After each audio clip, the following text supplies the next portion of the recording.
I've been spending countless hours watching the real media, not that crap that you see on TV that we all know is just a narrative to get us to do stupid things and misinform us. No, instead I've been carefully curating some of the best content out there on the internet. YouTube, blogs, financial newsletters I'm a member of that I pay to be a part of. And I'm ready to put my stamp on what I feel the economic outlook is for 2024. Before I get into that, gold's at an all-time high. If you're looking to protect yourself from what's ahead, subscribe to our channel, get gold bars like these, and join our newsletter, as Greg and I have been long on gold since it's been in the 1800s, and you can verify that by watching past updates on our channel. Hit subscribe, watch past videos. You can see we've been harping on these for quite a while. Now, for anyone interested in doing that, there's a link below where you can take a quiz and see which gold company that we've personally vetted matches up with your financial situation, goals, and needs. And after looking closely into the economic outlook, which I'll report on in a second, I've got many reasons to think that we are only going to go higher. I'm doubling down and even tripling down when I get another chance to, and I'm going to tell you all about it in today's video. First thing I did was delve into some thoughts by Ray Dalio, billionaire investor and hedge fund manager. He stated that we're in the same situation we were in the 1930 to 1945 range. Now, that's a very important era that we need to look at because that's where the government was printing money, was lending it out to companies so that they could stay afloat. Sound familiar? It's what's happening right now. I'm sure you've seen companies downsizing. I read about it all the time, and it's happened to my wife's company, a lot of my peers,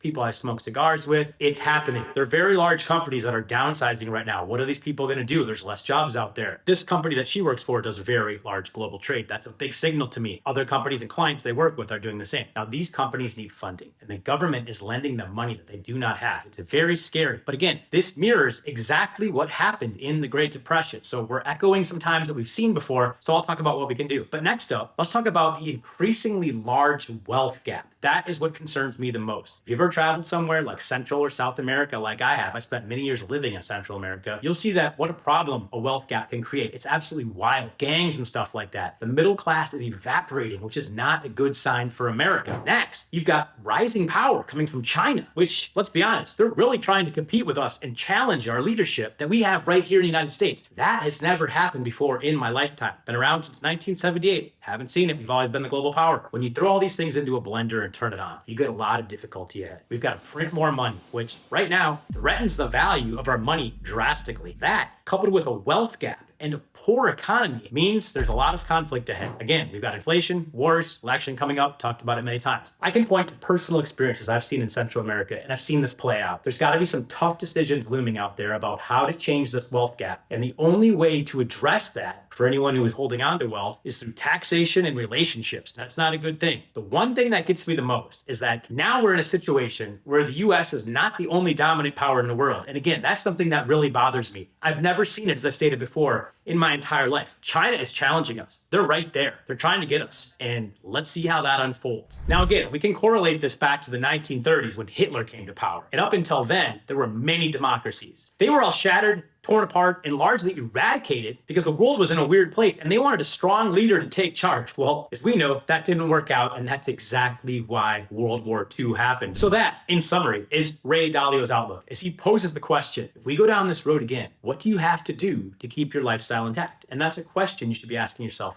right now. For me, I'm hedging with the best inflation hedge in the world, one that's time tested through every depression. Robert Kiyosaki, the legendary author and investor, takes this a step further. And he says that people continue to spend their money during these times on their lifestyle and continue to borrow money to keep up with the Joneses are in serious trouble. Pretty simple. Don't spend money you don't have. Don't borrow money if you don't have to. Now, remember that gap in wealth that I spoke about earlier? That's a huge reason why. Because what's going to happen is the rich are going to buy assets on the cheap, especially things that produce income like real estate. The wealth gap will continue to become larger, which again is not a good signal or look for our economy. It's going to turn us into Central America, South America, or other nations that just aren't competing with us right now. People are going to see their credit scores get to the point where they can't take on any new debt. So what happens when their old car breaks down and they can't get a new one? The rates are too high. They've got to get an absolute beater. Bad stuff, right? Another take on this is that Scott Galloway from the Prof G Show, a really good watch on YouTube, recently reported that 61% of Americans are now living paycheck to paycheck. That is downright scary. He also went on to say that personal savings hit a peak in 2021 and that personal savings are down 8% compared to the pre-pandemic numbers. That's a lot. Lose 8% of your wealth, that sucks. Meanwhile, in that same time, the top 20% of earners, the rich people, have an average savings that is 8% higher. So again, I hate to say it, but I'm going back to the wealth gap that I touched on. You do not want a wealth gap. You want a large, strong middle class that contributes to society. We need to be equal here. Now, on their show that they just ran months ago, they said we were going to avoid a recession in 2024. But in a very short time, I watched their continued videos, they totally changed courses and said we are 100% hitting a recession. So let's talk about the driving forces that are impacting that and why they feel this way and why I'm jumping on board with this as well. I've always been on board, but I like to be convinced a little bit. Twist my arm. People are being forced to refinance their homes despite having limited savings.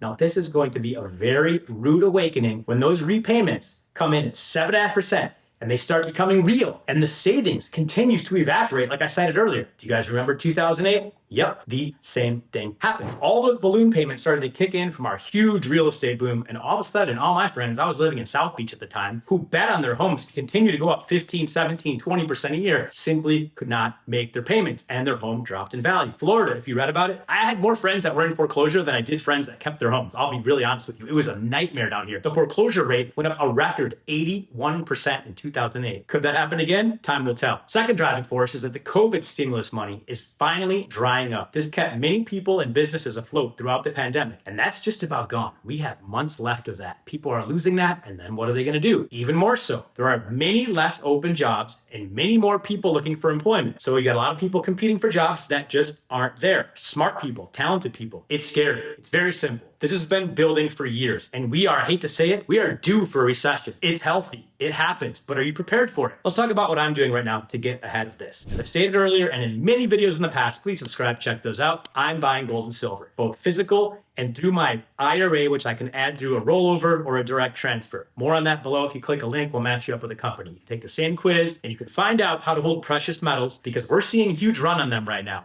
an unprecedented run. And to me, that's where I feel you need to be as we weather the storm. You can always get out of them later, sell for the same value, sell for much more, which I think is going to happen. A lot of people do too. Second, when this downward trend that I'm predicting will happen in 2024 comes to an end, which could be years away, then you do what the rich do. And that's when you use whatever you have squirreled away, whatever cash you have, or whatever you had in precious metals that perhaps you sold and took out the money, and buy blue chip stocks that are beaten up like Apple, Amazon, etc., at huge discounts. This is what the rich do in these recession cycles. So I'm just learning what I learned in 2008 and putting it to play. There's a playbook out there. People get rich every cycle. People lose a lot of money. That's why the wealth gap is getting larger. Now you've got a serious choice to make right here. Do you want to come out ahead and have the ability to buy homes, stocks, and other assets at steep discounts? I know that I do. I missed that opportunity in 2008 and I learned from it, and that's why I'm here today. That's why I'm buying one asset class that will hold its value during these forecasts, and that is gold silver. People who did this ahead of the 2008 economic downturn made over 2,000% return on their investment, while everyone else, myself included, this is a very humble thing I'm saying, had their wealth